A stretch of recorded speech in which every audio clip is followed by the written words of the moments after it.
Hey everybody, how are y'all doing today? I am doing so fine. I am in this kitchen getting ready to fry up some fish. I'm gonna have some whiting. Whiting is actually my favorite fish. Any kind of fish really I enjoy, but I really like whiting. So I thought I would invite y'all in so we can just chat for a few minutes. You know, every time I think about cooking fish, I'm always reminded of my mother. My mother was an avid fisher lady. She fished and she fished and she fished. She loved to fish. And she would use all kinds of, well, not all kinds of bait. I remember her using dough bait. Her and her friend Rose, they used to use dough bait to catch fish. I think you make that with Wheaties. I don't know if it's strawberry soda. I don't really know, but I do remember them using dough bait. Or she would go dig up some worms. I know I've told this story before, but she would go and dig up some worms. Hands have already been washed, y'all, and so has my fish. She would go and dig up some worms so she didn't have to pay for her bait. And just go down to a fishing hole. I guess she had her spot that she enjoyed going to. And actually, my father used to also go fishing with her. And they would take us, you know, their children, there were 4 of us. We would go fishing with them, I guess. You know, if you don't have a babysitter. I mean, we weren't real, yeah, I guess we were elementary age back then. But I used to enjoy it when my mother would let me throw the line. Now, I was afraid to touch I wasn't afraid to touch the fish, but I was afraid to take the fish off the hook. But my mother would, from time to time, let me throw the rod or throw the line or whatever you want to call it. And I would not put the worm on the hook. She would do that. And then she would let me just throw the line out there. And then whenever you see like the little bobble thing or floaty thing or whatever it is go down like that, you knew you had a nibble. So I remember at least 2 times when my mother let me try to reel it in. And I remember both times reeling it in, and then as soon as the fish came out of the water and got close to me, I would just throw that rod, because that thing wiggling at the end of that line, y'all, I mean, that used to freak me out, scared me so bad. There was no way I was going to take the fish off of there. But my mother would take the fish off, you know, and drop the fish inside of a basket, out of water. Well, I think out of water, and pour some, y'all, I'm messing myself up. You know, I have a hard time touching raw meat. So I'm talking about how she used to fish, and I'm touching this raw fish, and it's kind of making me sweat. I just have this thing about touching raw, you know, anything, fish, meat, whatever. Anyways, I'm going to try not to freak myself out. Lord, give me strength. Woo, Lord, give me strength. But anyway, she would put that fish inside of a basket, put some salt on it, and I guess that killed it. Y'all, I really am having a hard time touching this fish right now. Oh, Lord, give me strength. I'm fine if I don't really think about it too much, you know what I'm saying? When Thanksgiving time comes, I cannot handle a raw turkey. It's just something about handling a big slab of raw meat. Y'all, I have to pray through when I do that. So I got smart and I started buying my turkeys, you know, pre-cooked from, well, I got a couple of turkeys. Well, I got a turkey one time from the Honey Baked Ham Company. The turkey was good. It was good, but I think ham is their thing. Their ham is the bomb. So good. But, you know, it was like, I can't really do the raw turkey thing. And I guess people that really know me know that I just struggle with the raw meat. But anyway, I was just fondly remembering how I used to go fishing with my mom.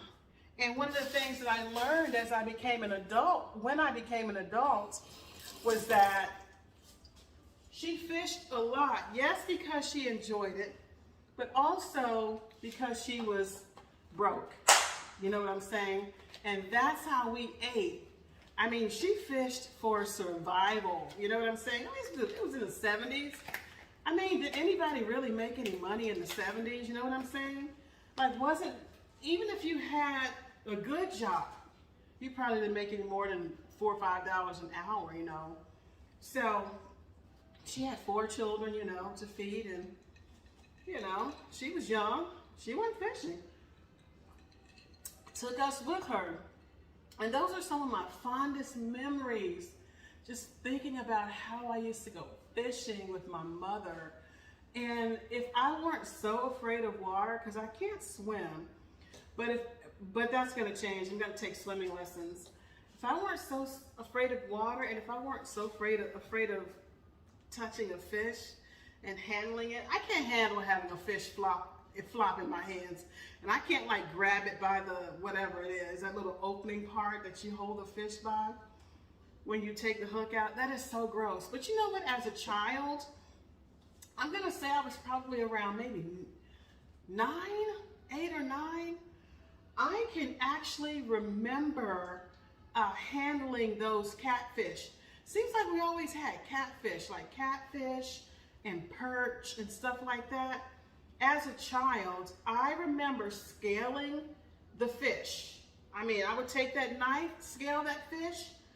I even remember cutting the head off of fish before when I was a child, like elementary age. I totally couldn't do that right now. And I remember gutting it. Ugh, like, I guess I took a fork and just kind of like, you know, gutted it. And y'all, I'm kind of grossing myself out. But I'm gonna eat this fish. I'm gonna have some fish and some French fries. I got some nice seasoning that I purchased from Texas 1 year ago. And I put it in the freezer. And it's been in the freezer for a year. And I use it whenever I need it because it's so good. It's H-E-B's Coastal Blend. This is some bomb.com seafood seasoning. Seafood rub is what it's called.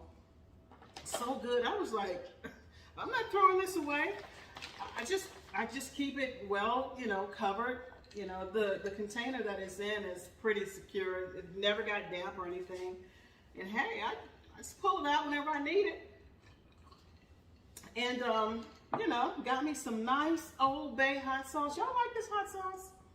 I guess this came out what, last year? What, the first time I saw it was last year. It's pretty good. I still prefer, trying to see if my grease is hot, y'all. Let me sprinkle just a little bit of something in it. Oh yeah, that's about ready, y'all. So I'm gonna, by no means am I like a professional cook. I am in the sense that I've been cooking all of my life, but I didn't go to cooking school or anything. So usually if I want to know if the grease is hot, I just sprinkle some water in the pan. And if it pops, it's hot, right? Oh, this is good. So when my fish is done, I'm going to use this same oil, make some nice French fries. I went to the grocery store to get some French fries, and they are so expensive now. Oh my God.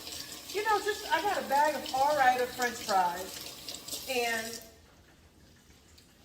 I think I paid $3.59, but that's too expensive. I was like, I'm just gonna go buy one potato and you know, cut the thing up. But then I thought, I don't feel like walking over to the produce section, so I just went ahead and bought the French fries. I bought some store brand French fries the other day, the little, the O'Brien kind, like the kind that are cut up in these little squares. They're not really O'Brien because they don't have the onions and bell peppers and stuff like that in there. They're just like these little squares. They might be called, I don't know what they're called. Anyway,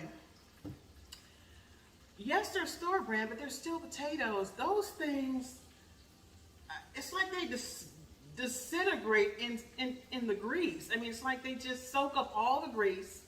They don't come out crispy. I'm like, so they're in the freezer. I'm going to do something with them. Maybe when I make a breakfast taco or something like that, you know, I'll mix them in with my eggs. Y'all check out this freezer paper. I remember my mother used to use freezer paper back in the day. I started using it again recently, and I like it for two reasons. One, well, many reasons. You can freeze your meat, take your meat out of the regular packages, you know, clean it, however you do it, and wrap it up in this, tape it, put it in the freezer, take a marker, you know, write what's in there, write the date, and it lasts. It just lasts and lasts and lasts, and it keeps your food nice and fresh. But I like it because it's got like this waxy type film here. So when you can thaw your meat out on this, and it's not gonna, the water won't seep through. You know, it's not gonna get your counter wet or your refrigerator. If you thaw it out in the refrigerator, it's not gonna get your glass shelving wet or anything. And you can put your seasonings on it right in there, you know, season it and everything. And then when you're done, you have no cleanup. You just simply fold this over, y'all. I know I'm not telling y'all anything y'all don't already know, but I'm telling you anyway. So I'm gonna have some nice French fries, some Coke. I'm gonna make my concoction of hot sauce and ketchup. That's how I like to use to have my fish. If I don't make my own tartar sauce, which sometimes I do, it's so super easy. Look, y'all, there's no reason to buy tartar sauce. It's so super easy to make. You probably already have all the ingredients that you need for your tartar sauce in the refrigerator. For me, my mother taught me how to make it. It's just basically mayo or Miracle Whip. I mean, tartar sauce is kind of sweet anyway, depending on who you get your tartar sauce from. But you just get some relish, some mayo or Miracle Whip. Some recipe calls for a little bit of lemon juice or a little bit of vinegar. Stir it up, voila. Think about it. Tartar sauce is mayo and relish. That's all it is. Anyway, so I make a mean tartar sauce, but I really, if I'm gonna have my fish with French fries, then I enjoy having ketchup, hot sauce as a dipping sauce for my fish. Okay, the fish is looking good, y'all. Hey, it's gonna be so good. I love fish. I love fish. So y'all, I was thinking about something.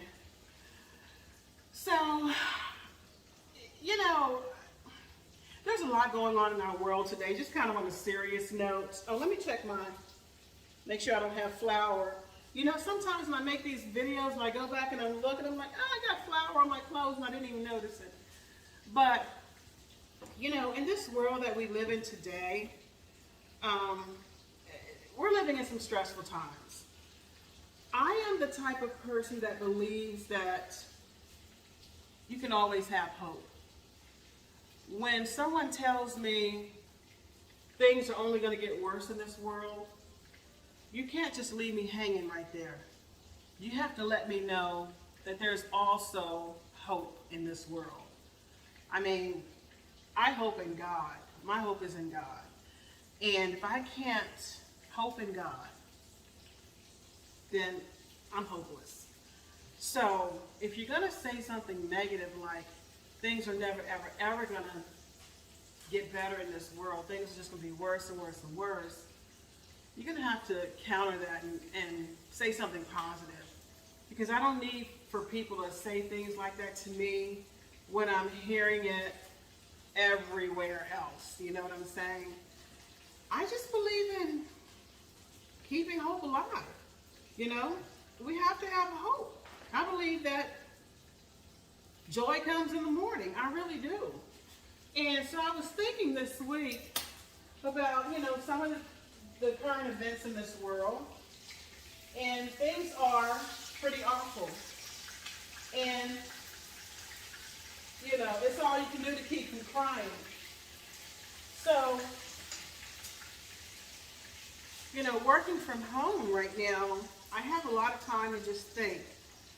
And, you know, I'm a very diligent worker, employee, and I get more done just working from home than I ever did when I was in the office because, you know, there's no distractions.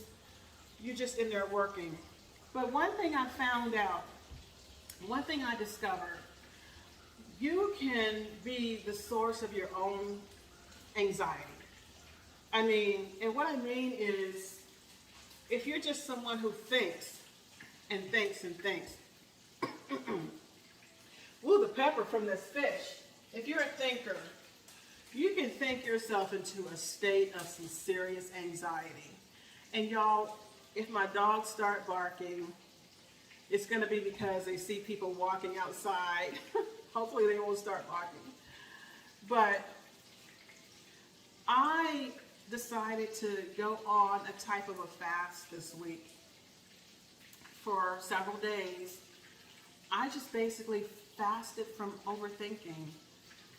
I contend a lot within myself. You know, I'm always thinking about how to overcome a struggle or an obstacle, or, you know, I'm just always thinking about how things could be better, and just things are just always running through my mind about various stuff. And you can just think yourself into a state of total anxiety. We can be our own source of anxiety. Never mind about the news. I don't watch the news. If I happen to hear it from somewhere, you know, and I hear it, that's fine. But if I do watch the news, I'm going to be very intentional about doing it for 10 minutes and cutting it off. But the news is just, if you think about it, it's an unending cycle of bad news day after day. And you can get that bad news 24/7, 365. It's unending. And if you are a news junkie, that stuff is getting inside of you, and you are what you eat, you know what I'm saying? Whatever you put inside of you is going to come out of you. And for me, I turned off the news a year ago. It's been over a year now. A year and a few months. I still know what's going on in the world, but I still know that I have to just keep it off. And so now, sitting at home working and just being alone, I find that when I hear people talk about all the horrible things, or when I see something on Facebook, you always know when something's happened because it's always on Facebook. It's on every popular social media site, the same thing. And so I decided to just kind of unplug from that and, you know, prayed about the situation. And then I had to be purposeful and intentional about controlling my thoughts. So I challenged myself to just be quiet within. Stop overthinking and thinking and thinking. I stopped. And it was kind of hard to do. I put on some instrumental praise and worship music. I found this one guy that I really like. His music it's just piano. That's it. I love piano music, and I love the guitar. And so he doesn't talk. It's 24/7, non-stop piano worship. So I turned the TV on, and I used to not even have a TV in my room for like ever and ever and ever. But being alone for so long, and you know, I do have dogs, you know, sometimes you just need to hear another voice. So I put the TV, you know, it's not in the room, it wasn't in my office, and I just put it on this piano worship music. And I didn't have it up really loud, just loud enough so that I could barely hear it, right? And I let it play for 3 days. And I'm telling you, it was so soothing to me, calmed me down. It was soothing to my dogs. Every time I tried to go think about something and just rehearse it over and over and over in my mind, I stopped myself. I said, no, I'm not going to think about it. I'm just going to be quiet on the inside. That's kind of difficult to do. I don't know if any of you guys have ever tried that, but it's difficult to silence yourself because we're always thinking, we're always doing something, and it's kind of hard to shut off your thoughts. But I did. And I got up in the morning for several days. I read my Bible. I spent time with the Lord in prayer. I did a little singing, praising. I have a couple of dogs.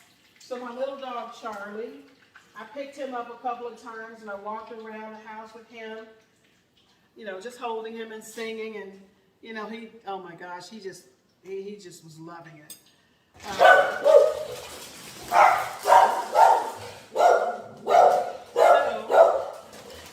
There's somebody walking out there. Charlie, sorry. Every time somebody walks by, I need to go close my blinds. But so I gave him a little treat. I spent basically what I'm saying is the whole atmosphere in my house changed. And it changed for the better. My house felt more peaceful and more calm. I felt more peaceful and more calm. I just felt calm. And I also did a little fasting, which is not something I do often, but I was just like, I'm so worked up and so just becoming, too worked up about what's going on, and I just don't have any peace. When horrible things happen, it takes away your peace. I mean, it just takes away everybody's peace. And so, I did like everybody else. I prayed about the stuff that's going on in this world this week, and then I let it go. And there were times when I had to let it go over and over and over and over, many times in the same day. It's amazing how your brain does not want to, it just doesn't want to stop. And it just wants to keep going and going and going. But I'm trying to learn how to silence the contender within. I contend a lot. I'm just constantly, stuff is constantly just, going through my mind. I'm working out situations, trying to figure this out, trying to resolve that, thinking about this, thinking about that. It's like, stop. Stop thinking so much. Don't overthink stuff anymore. And I found that calmed me all the way down. I was no longer stressing myself out.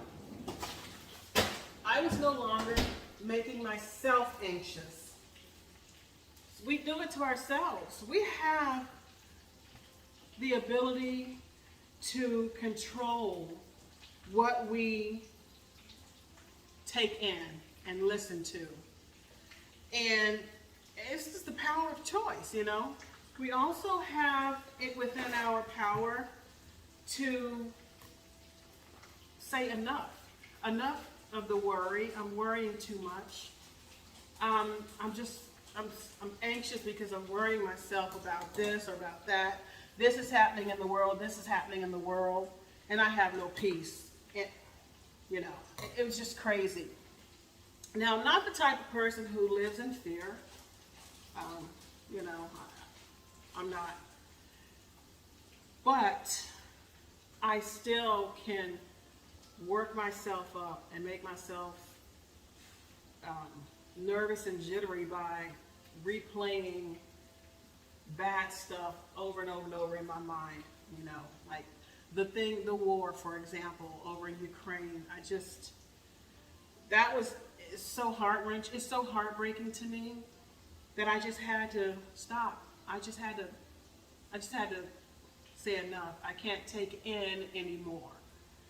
And you have to know your limitations. You have to know when enough is enough.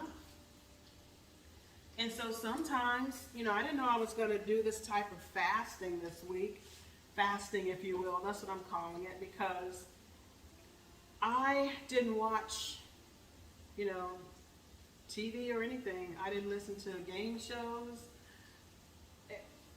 It was just, I just kept my house quiet.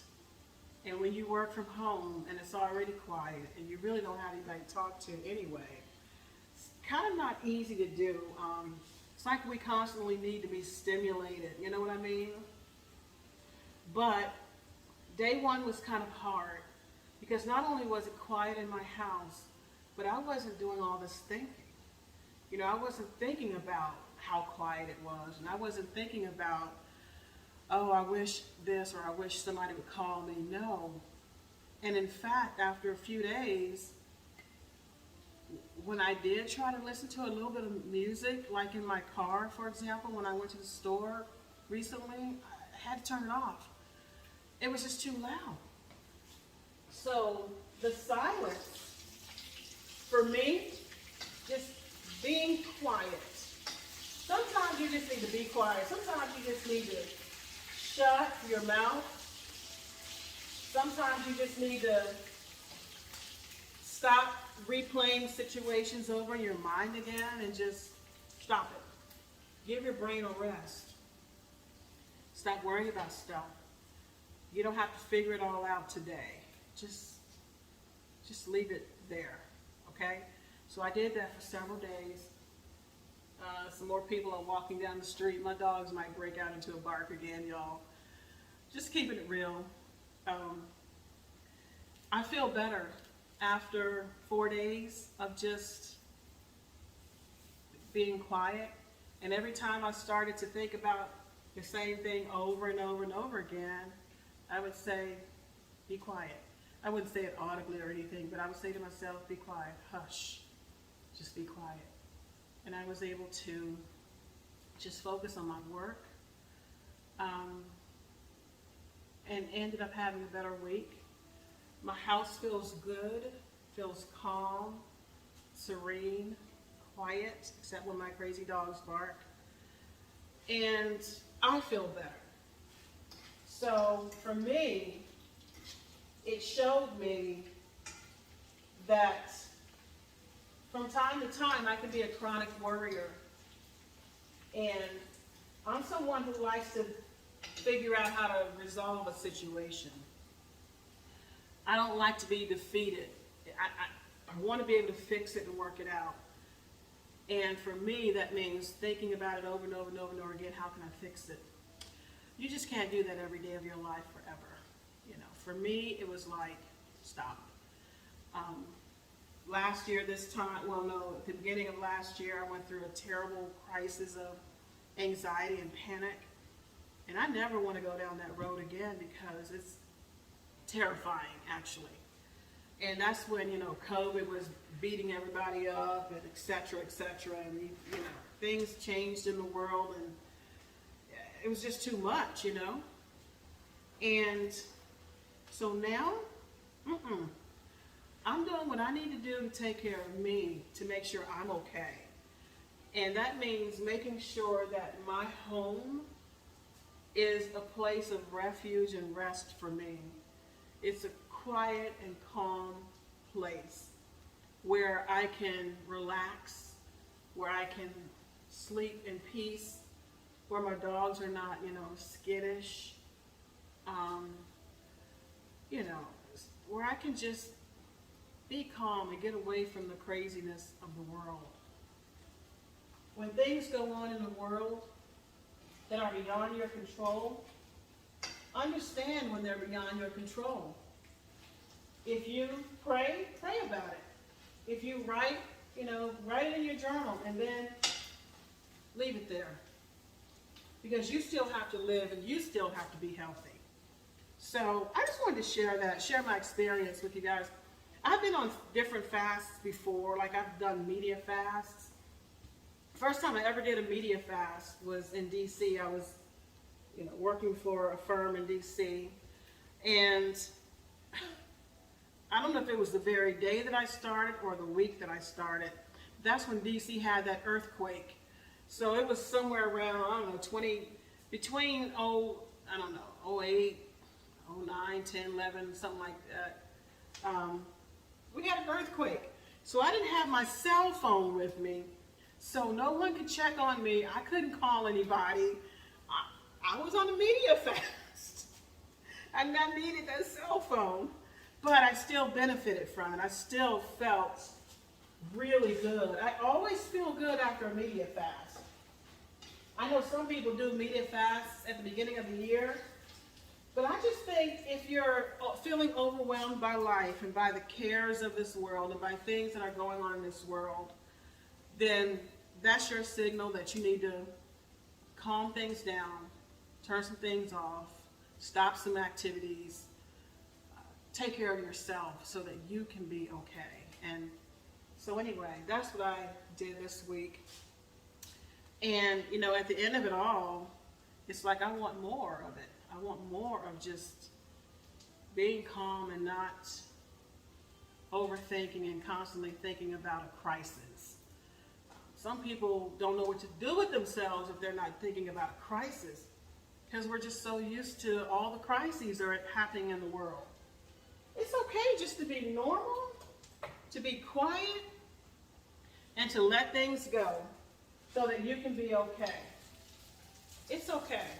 Let me get a bowl for my cabinet over here. I'm going to have some nice fish and chips, y'all. It's going to be so good. Anyways, so y'all, I just wanted to share that. Hopefully, y'all got something out of it. I know that there are some people out there that can relate to what I'm saying because, there's nothing new under the sun. And I know I'm not the only one who's thinking the way that I'm thinking right now.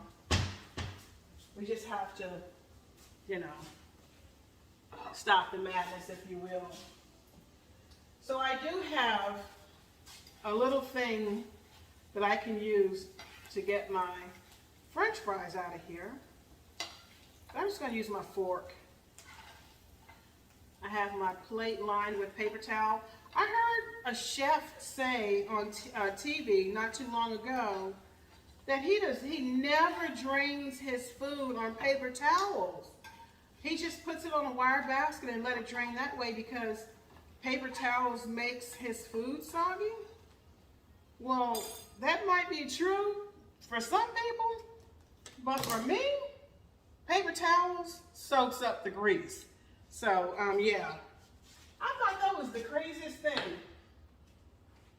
My grandmother used to use bread, slices of bread to drain her food. I remember Grandma doing that. So y'all, I have some wonderful, let me taste my fish. You know what?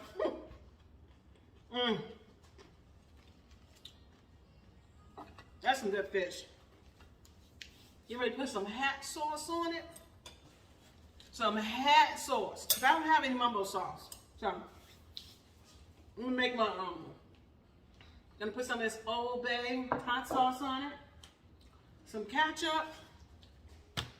Be good to go. Have my Coke. Going to go over there and sit down in my chair and I'm going to be quiet. I have some activities that I can do. I have some instrumental music going right now, very softly.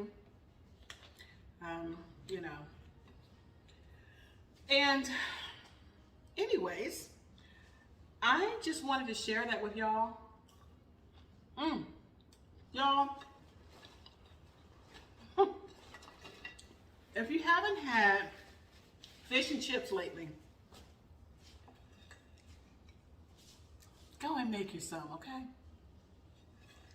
Anyways, y'all, I hope you guys got something out of what I said about, just quieting yourself down. And if not, okay. I hope you enjoyed the story about how I used to go fishing with my mom and my father for survival.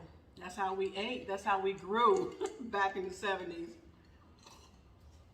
Anyways, I hope everybody has a wonderful evening, a wonderful Memorial Day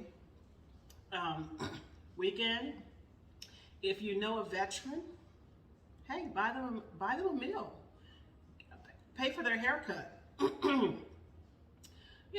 Slip them, $10. Say, hey, go grab, a sandwich or something from somewhere. And treat them special. Let them know that you appreciate their service. Okay? All right, y'all. I'm going to put my eyeglasses on now. I didn't have them on because I know you can see the reflection of the light in my eyeglasses. But anyway, y'all have a wonderful and safe Memorial Day. Take care of yourself, okay? And I will talk to you.